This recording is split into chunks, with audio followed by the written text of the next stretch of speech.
Now I'm very happy to welcome back the man that makes it all happen at CircaSports and the vice president of operations and Mike Palm. You can follow Mike on X at Mike Palm Circa. Mike, thanks for coming back on the show. Some people say that this is the dead time of year for sports, but I say it's good to get ahead of some of the things and get planning for August and September. My man, how you doing this 4th of July week? Yeah, Kiev, great to talk to you again. I always appreciate being on the show. If we didn't have a little bit of a, say, downtime, but it's just a little bit of a more relaxed schedule or a fewer sports going, how could we possibly prep for college football in the NFL? Where would we ever find the time? So, we still have Wimbledon going on right now, plenty of people getting involved in that. We've got the Club World Cup in soccer happening right here in America. Of course, you got the Gold Cup where maybe USA and Mexico are headed for a showdown, and you got tremendous Major League Baseball every day. Some great young stars emerging on that stage. So, I mean, it's technically it's not a downtime, but maybe a little bit more relaxed time. I love that because it is relaxed for me. I mean, I'm happy there's no UFC this weekend. I get to go visit Wisconsin, visit some family so the kids can play with their cousins, the lake house, the fun stuff, the barbecue, the fishing, getting that done before the storm comes, right? Before the storm of football. And, it's funny. I get pretty involved in preseason too. So we're going to be pretty busy. But you're right. There's still stuff going on. There's Wimbledon, there's NASCAR, there's soccer going on. There's all kinds of sports, golf. And it just depends upon what you choose to delve into, right? But last time we talked, Mike, was right before the Super Bowl. And did you know back then that you guys were adding a contest? I didn't. Derek might have known. We've talked about the last two contest seasons adding a higher end survivor. I didn't know he was ready to pull the trigger this year, but definitely was. And so we got together and had a meeting, and there were about six or seven of us in his office, and he presented this plan for Grandissimo. Um, we debated a little bit what the entry fee would be, right? It was sort of on the table, 10,000, 25,000, 50,000, 100,000. But Derek was very convinced that 100 was a delineating point, that maybe 10 wouldn't really stratify it enough. I tried to argue for 25,000 because I was a little concerned how many entries we were going to get at Mhm. 100. So we'll see how it all plays out. He's very passionate about it, but it's definitely a different experience for the customer and what they get. And I'm sure it'll be very different strategically when we end up with whatever we do, 15, 20, 30, 40 people with only two entries. That's a much different survivor strategy, obviously, than having 10 entries and going against 15,000 other people. Oh, it certainly is. It's funny. It's almost like you think favorites might get picked a little bit more often. And people are not going to, take too many swings at the bat. You almost feel like they want to maybe make their move a little bit, well, I guess earlier, but also be safe right away. It feels like that. I have to think about it more myself because it's mind blowing. Usually when I play Survivor, it's against a decent amount of people, right? Especially when we played last year. So I'm going to think about the strategy. What does Grandissimo mean, and why did you guys pick that name? So Jay Sarno, who founded Circus Circus and Caesar's Palace, is one of Derek's heroes in the industry. There was a book written about him called Grandissimo. That was going to be his final project, where he was going to build the world's biggest casino hotel resort with over 10,000 rooms. And it ended up never happening. But that was the name of his project and the name of the biography about him, Grandissimo. I Hmm. remember in, I had to go back and look because it's on my shelf at home. Derek gave all of his officers that book for Christmas, and I had to go back to find the year. It was 2013. So 12 years ago, he gave us all that book to read about the Jay Sarno story. So he held that Interesting. name. I think he marked the name years ago because he wanted to use it in some concept. Wasn't sure what it would be. Many people before Circa became named Circa guessed Grandissimo might be the name of it, of this building that I'm in right now because of Derek's love of that whole story. Um, but it ended up being Circa, and we found a use for Grandissimo in this high limit survivor contest. You certainly did find the use for it, and that's cool, man. What an honor for Derek to do that to one of his heroes. That's fantastic. Very interesting. Is there a guarantee in this one? I mean, I can't expect you to. I wouldn't personally expect a ton of people to get in this one, the first one, unless maybe I'm missing something. So we ended up with 1.5 million for a guarantee. And what's the reason? Well, that was 7 years ago. What our guarantee was on the first Circa Millions contest was 1 point, when nobody even knew who we were. We were operating out of the Golden Gate. No one had heard of Circa Resort and Casino, right? We were just some little upstart independent book at the D in the Golden Gate at the time. Um, Derek said a million. I said, but that's here we are, 6 million for the millions again. 15 million for the conventional survivor. And then if we say a million, doesn't that sound cheap? He said, well, what do you want to guarantee? And I said, well, how about 1.5 million? At least we can say we're going back to our roots. I don't know that we have a big risk with the overlay because we come the first week of September and it's only sitting at 5 or 6 entries. Those poker players are going to swoop in with the overlay and buy up a few. So I don't think we have a huge risk there. Right now, officially we have one, but I'll give you a little behind the scenes. Oh, I Another love person that. has already wired in 100,000 and he just hasn't been out here to Nevada yet to sign up. So that's Okay. two. And then another gentleman said he's coming this weekend to buy 2 entries. So maybe by next week sometime we're at four, but you never know. It could be one heading into the September because can you afford to tie up 100,000 for 4 months waiting for the contest to start? Most people can't. Of course, most people can't afford it at all. But I don't think we'll really know until those last few days before the season kicks off how many Grandissimo we're going to get. Blame it all on my roots, my friend. It's great that you're doing that and putting a guarantee on it. It's just something you guys do there, and that's why we love you so much. Just putting your money where your mouth is, and it's proven to pay dividends. And circling back to the buy-in, and this kind of goes into my next question and my thoughts about it. Are you worried about the Grandissimo cutting into some of the normal Survivor entries? Well, if we don't make the guarantee, I'm going to blame it on Grandissimo, whether that's the case or not. I tried to say, stay in your lane. I mean, our core competency is this Survivor. We're growing it to be the biggest thing in the world. Now you got to add something on top of it. Um, Look, I think it's a different clientele. Will it? Maybe.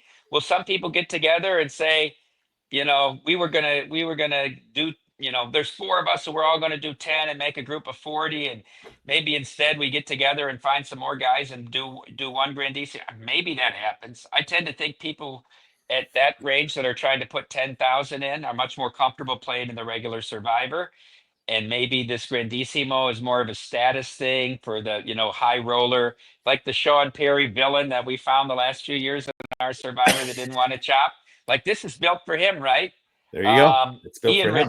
Ian Ritchie, who is of course does a lot of great work with fantasy, was the one player who signed up on opening day. We'll see. I would say I doubt it, but I have a scapegoat in case we don't. I predicted 18 million for our regular Survivor. If we don't get there, I'm going to blame Grandissimo. You have that locked and loaded, my man. Yeah. It's like Oh, yeah. already built in. That's like a comfort for you, kind of coming on in. Well, I mean, it's funny. It's like, well, what if you just up the limit to 100 entries, because that'll get more entries at the Survivor. So that's an idea. But I think that you did it correctly after thinking about it. That the 100,000, it seemed way more than I foresaw you doing. 25,000, 10,000, 15, whatever. That makes more sense. But I think if it was 25,000, it would cut into the Survivor entries. I think by making it 100,000, it makes it a completely different strategy and a completely new game, and something for people that just want to pool their money together against, because maybe they feel like these poker players don't know football or don't know contest strategy, and maybe they can attack it like that. So I do feel that the 100,000 was right, but you still use that excuse, of course, because that's really going to be the important thing. Hold on a second. I think your audio is messing up a little bit. There you go. You're better now. What is the actual guarantee then this year for Survivor? Oh, if you remember last year, we guaranteed 10 million, and because we had done 9.2 the year before, and we blew through that. We did 14.2 million. So we increased the guarantee from 10 million to 15 million this year. So still have to Woo! push the envelope, still have to get more than we had last year in order to meet the guarantee. I would really be shocked if we didn't. I mean, the amount of FOMO for people that get knocked out early and all the angst that they have, and all they want to do is just get back in again. Now, some people argued so many people were eliminated in the first 5 weeks, maybe it left a sour taste in their mouth, and they're saying, screw it, we're not going to do Survivor again next year. I think it's just the opposite. I think it challenges people to say, I certainly can do better. And the beauty of this contest, Kiev, as you know, is when you get beat, it's always something spectacular that happened. Your team had 4 turnovers, your quarterback got injured. It's some sort of a bad beat because nobody's taken an underdog, especially as once you've gotten into the contest a bit, to win the game. So it's always seemingly something that was simple and oh, something just happened, and I certainly can do better next year. So like I said, I think we can get to 18. And if we got to 20 million this year, it wouldn't shock me. I was feeling really cool until week 2, not picking the Carolina Cincinnati one, and then all of a sudden Trey Blake, NFL ref, in that wonderful Ravens versus Yeah. Raiders game, got to me a little bit, and it was a spectacular thing. It was a massive choke at the same time, but there's a few questions that I had about that. But hey, guess what? I'm excited for Survivor because it's the number, man. It's the fact that it is football and the fact that it is a lot more life changing, right?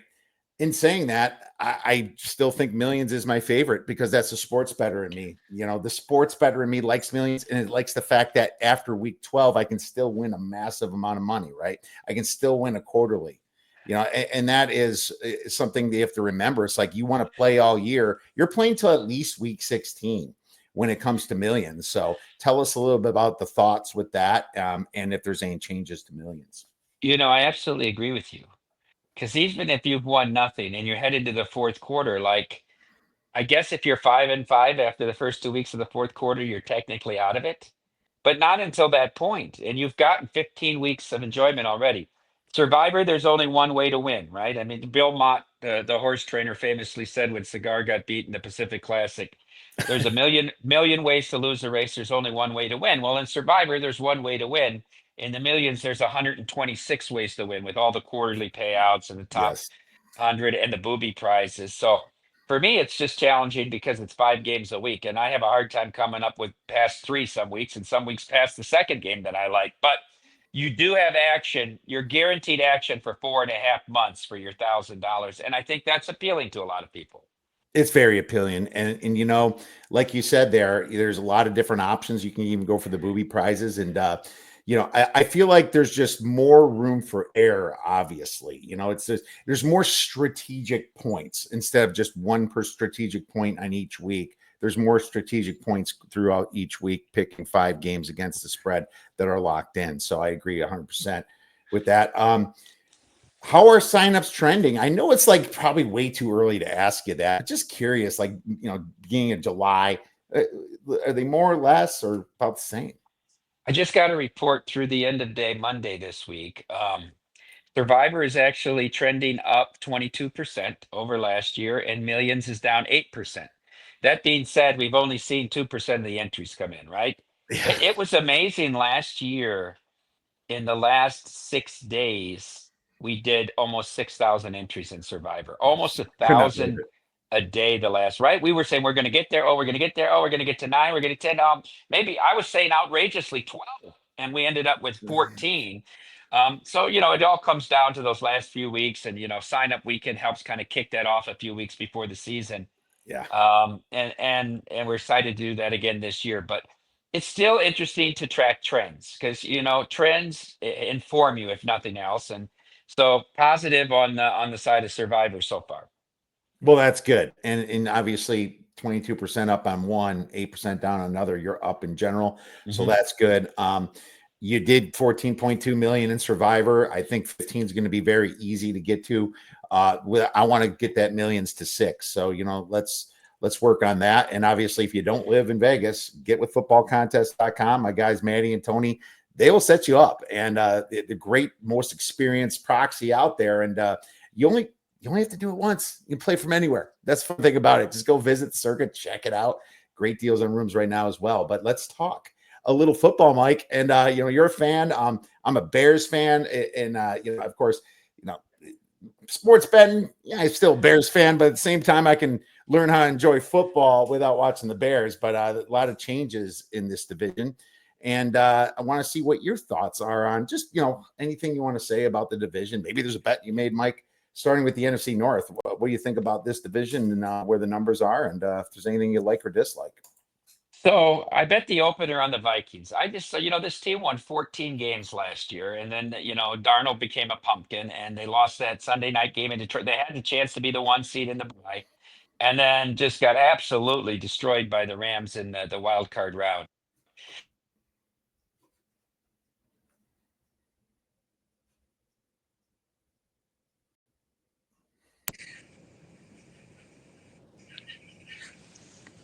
There you are, Mike. You just popped back. So I Okay. lost. You said just got destroyed by the Rams. All right, just got destroyed by the Rams, but that's a team that won 14 games last year, and their win total was set at 8.5. You mean to tell me that they're going to be 6 wins less than last year? And I think they got better. I think that they improved the spine of their offensive line and their defense in the center. Now, J.J. McCarthy's the big wild card. He's the big wild card for the whole NFC North in my mind, right? Yes. This number has gotten bet so heavily at Circa that we had to raise their total from 8.5 to 9.5, their standard number. And that's how much money has poured in on the over on the Vikings. So I feel fortunate I got it at 8.5. I don't know if I hate it at 9.5. It's plus 120 if you go over 9.5. Conversely, the Bears, who were favored to go over 8.5, now the under 8.5 is now minus 140. So it seems as money is coming in on the Vikings, it's coming in against the Bears. Yet on that Monday night opener at Soldier Field, the Bears remain a 1.5 point favorite over the Vikings. That number hasn't moved at all. Yeah, I disagree with that number too. I agree with your thoughts. I think the Vikings should be favored by the Bears, even though it's a road game. And it just makes no sense. I mean, I believe in Ben Johnson. I think it's a great hire, but I don't believe in him week one. And still a lot of questions with Caleb there. And the Vikings underappreciated right now with Kevin O'Connell, who was the coach of the year and much deserved. So I agree with you. I just played the Lions to win the division. I think I got plus 135, plus 140. I think there's just a little bit too much of a reaction there. I mean, maybe over time, the Ben Johnson effect, he was that good and it's going to affect him, but I don't think year one, they still got all the plays. I think they're still going to win the division. And, it was one of my plays last year at plus 150 and plus 130 or 5 or whatever I got. I thought it was a decent enough value to take the Lions to win the division. So those are my thoughts. But I have it Lions, Vikings right after that. Again, it's like no surprises for me. What about the NFC South? What you thought about the obviously worst division that people say? Maybe the AFC South is pretty bad too, but you got the Tampa Bay Bucks there. You got Atlanta Falcons now actually with a different quarterback. Anything in the AFC South, Mike, to talk about for the 2025 NFL season? I missed the first part of your question, Kiev. It cut out on me. AFC South. We're just moving to the AFC South. Anything that you like or dislike in that division? I didn't make a bet in this division at all. I know Tennessee is going to be awful, but it's hard to go under 5.5 wins. I mean, there's such a thin margin of error there. I think the bloom is off the rose a little bit in Houston. I hear a lot of sharp guys talking up Jacksonville this year, but I haven't pulled the trigger. So that's one division I haven't made a bet. Fair enough. I got the Saints under 6.5 wins. I'm not even sure if it's there anymore. It's probably dropped a little bit, but I was one of the people that saw, how the quarterback situation has been ramping up, and which is really non-existent. So that's my bet in the division. At 5.5, I'm not sure if I'd take it. I think that any bad team can get to 6 wins, but especially in this division. But we'll see what happens. What about the NFC East, Mike? Anything with the Super Bowl champs there with the Eagles down with the Washington Commanders?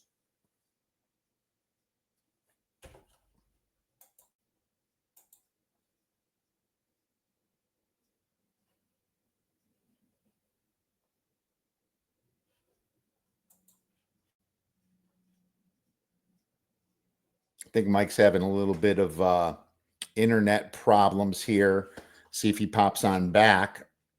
Going to the NFC East, I tend to like the Giants under 5.5. Let's see if Mike comes back here. Giants under 5.5 is what I like, and I took that a while ago. Mike, you feel free to chime in when you're back. I know that internet's been in and out over there, but yeah, man, I'm down with the Giants under their season win total.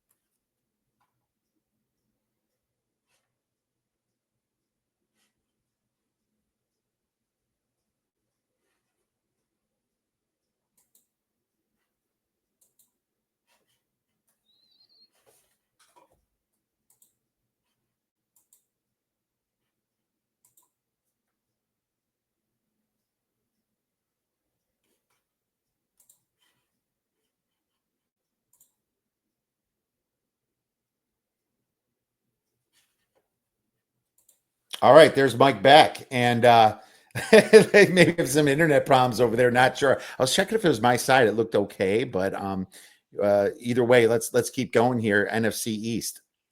I played the Eagles to win the division. I think we're using an anecdotal excuse to say they're not the best team in the division because no one has repeated since the Eagles did in the early 2000s. Those 4 straight years they went to the NFC Championship game. Um,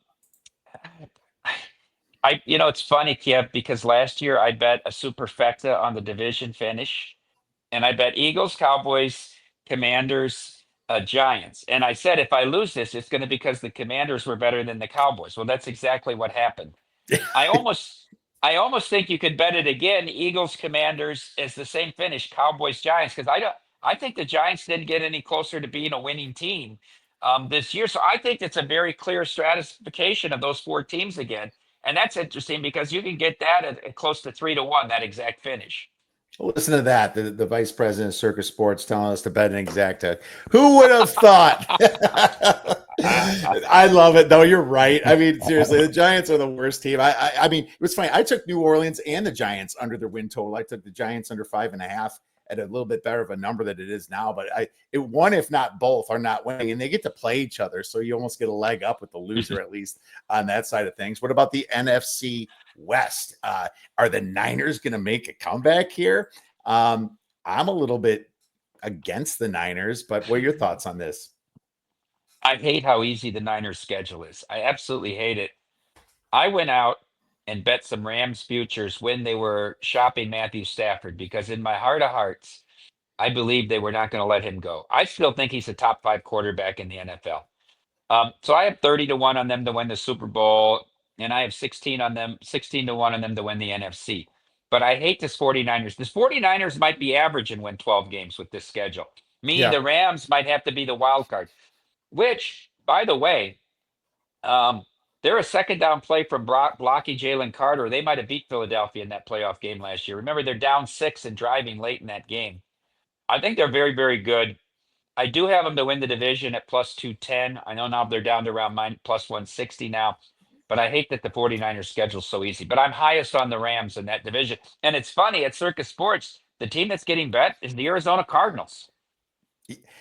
That's where I bet. That's what I did. I bet the Cardinals. That was my team. I got them over 8.5 wins at plus 100. I'm going to win the division.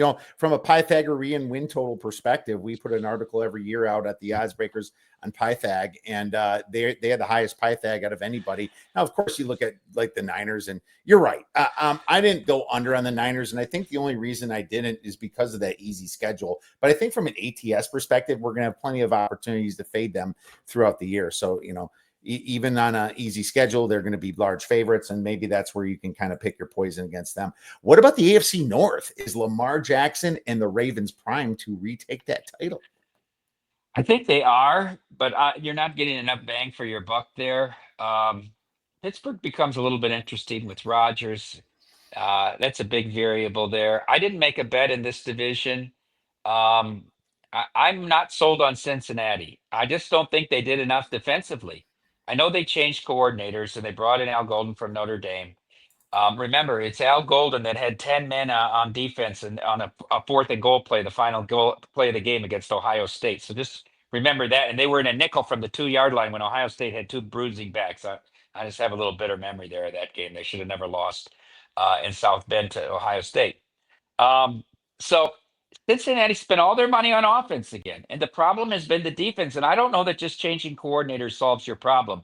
I think they had to get better. I think they had to get better from a perspective of speed, and I think they had to get better from a perspective of strength in the middle. And I don't know that they did that. So I think Baltimore deserves to be the favorite, but I didn't think it was worth a bet. So no bet on the North. Why did Cincinnati piss off Hendrickson like that? Oh. You're paying a second receiver in T. Higgins over your number one pass rusher. Makes no sense. I cannot stand Taylor, the coach. I agree with everything you said. I think Joe Burrow's just being wasted right now in this division. I'm going to lose again with the Steelers under. I love doing that every single year, so I figure why not do it again. I don't like Aaron Rodgers. As a Bears fan, I never did anyway, and I just think the dude is way past his skis. And if you look, he wasn't top 25 in QBR since 2021. It's been years, and of course he's been injured, but so what? He's played a couple years since then. He hasn't been top 25 in QBR. I'm okay with this. Let's see. I think the Steelers are making mistakes left and right, and they're trying to get better. But now you got Jonnu Smith there, and it's like Rodgers never threw to tight ends anyway. So there you have it. What about the AFC South? Is the Texans in position to retake that claim of the champion of the South? Yeah, I didn't bet this division either. Some sharp folks that I know, like Jacksonville. There's too much chaos in Indianapolis for me. I tried to find a reason to play the Colts and I couldn't. So I took a pass on the South. Pass on the South. That's fair enough. I think I went with the Jaguars over 7.5. I think now that they finally have a coach, I don't think Trevor Lawrence has really had a coach. He has never had a decent coach there. I think finally maybe that they were able to get him one in Liam Cohen. Maybe that's the thing that does it. They did improve their line, and I didn't like the trade to get a Travis Hunter, but maybe it does work out. It's like this team still had a lot of talent, so I took them. What about the AFC East with the Bills there and Justin Fields now on the Jets? Look, minus 230 on the Bills. The only way you lose is if Allen gets hurt. I don't get it. They should be a $4 favorite. And so I parlayed. I like to do a 3-team parlay of division winners. And try to make it so that it pays a little better than even money. I don't try to go out there with any big long shots or anything like that. I did put a parlay together with the Bills to win the AFC East, with your Detroit Lions to win, and with Baltimore. I didn't make an individual bet, but I wanted to get that Bills bet to close to even money. So I took two favorites in the other division. I think that's a ludicrous price when you look at these other three teams. I mean, I think Miami is taking a step backwards. I think the Jets are 3 years away from being a year away. I mean, this Jets team might be in worse shape than the Giants. And so, I mean, Vrabel will make a difference, but he's not going to make a 6-7 win difference in that team. They'll be more competitive, but they're still 3 or 4 games worse than the Bills. So I just think that's a layup with the Bills. Way too many people on the Patriots this year, and I was looking to just keep waiting and maybe take that under. Yeah, I took the Bills. It was my best bet of the division. Is over 11.5 wins. This is the easiest schedule I've seen a number one team like that have, and because of that, I think they win the AFC. And worst case scenario, you get your plus 400 or whatever it is on the Bills winning the AFC. You can hedge that, when they play the Ravens, when they play the Chiefs, when they play somebody. It could be the Chargers, who knows? And then you're going to have some options. I just that road is just too easy for the Bills, in my opinion. And I think Miami, I don't know what the hell they're doing to themselves. They're imploding as in front of our eyes, and they seem to make no sense over there either. What about the AFC West? And this is the most interesting division. It's funny. All these coaches are champions. 3 of them won Super Bowls. 1 been to a Super Bowl. didn't win it, but he just won a college football national champion. So I just find that just fascinating how this division's full of champion coaches. I made a win total bet here. I bet the Broncos over 9.5. It's amazing to me in a year and a half. We're a year and a half removed from them going to Miami and giving up 70 points to the Dolphins. People remember that game. And we said, how far have the Broncos fallen? Look at that roster on defense now. Yeah. And you would expect in year two that the offense would take a step forward as well. I think this team has a shot to win the division. I think Kansas City may be vulnerable. Look, 3 years ago, Kansas City was minus 360. 2 years ago, they were minus 240. Last year, they were minus 180. They're minus 120 this year. Okay. The division and the coaching has a lot to do with it, but the division is catching up to them, especially the Chargers and the Broncos. I didn't quite get there to play him to win the division, but I very much think this is an 11 at worst 10 win team. So I did play over 9.5, and at even money was the bet that I got it at. I don't mind that either. I took the Chargers over 9.5 at plus money, but I took them both to win the division against the Chiefs, plus 300 apiece. Blended odds plus 150. Right. So, you look at it, it's like a situation where I don't think you're betting against the Raiders. I don't think they're going to factor in the very first year here. And the Chiefs had the largest luck factor and the biggest Pythagorean win total difference I've ever seen.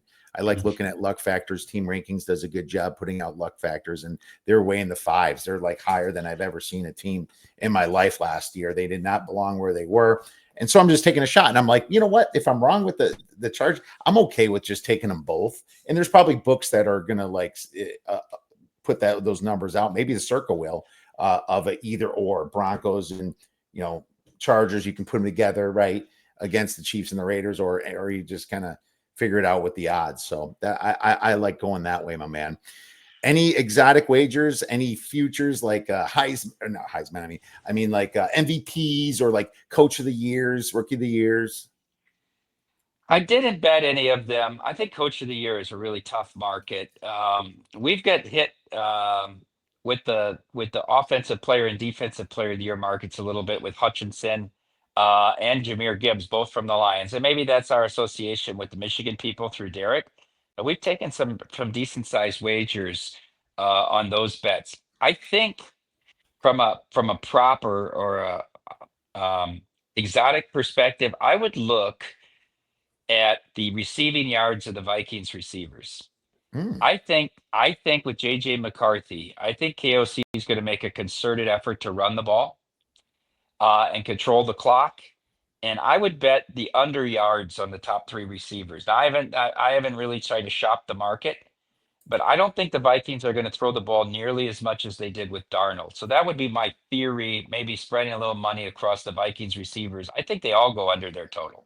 Okay, or go Aaron Jones over as long as he stays healthy. Yeah. But I like the under also too, because you can never go up, right? It's always down from an injury. So that makes total sense to me. It's like look at the down factor of that rather than the up factor of Andrew Jones, because he can get hurt and the other running backs can obviously capitalize on those yards. Well, that's fantastic, man. And you gave us week one bet. I have a week one bet as well. I took the Texans this morning at plus 3. I found them at perfect +3 against the Rams. I mean, here the way I do like the Rams, but I also like the Texans enough to like see a 3 and look at it being in LA, where it's not really a ton of home field, especially week one. And I wasn't super happy with the Rams draft. I thought that, I just thought that, nothing exciting. Of course, if they get another Puka Nacua type situation, then we'll be slapping ourselves again. But man, I mean, seriously, a +3, I'll take +3 all day. So that's what I did. Any other week one bets?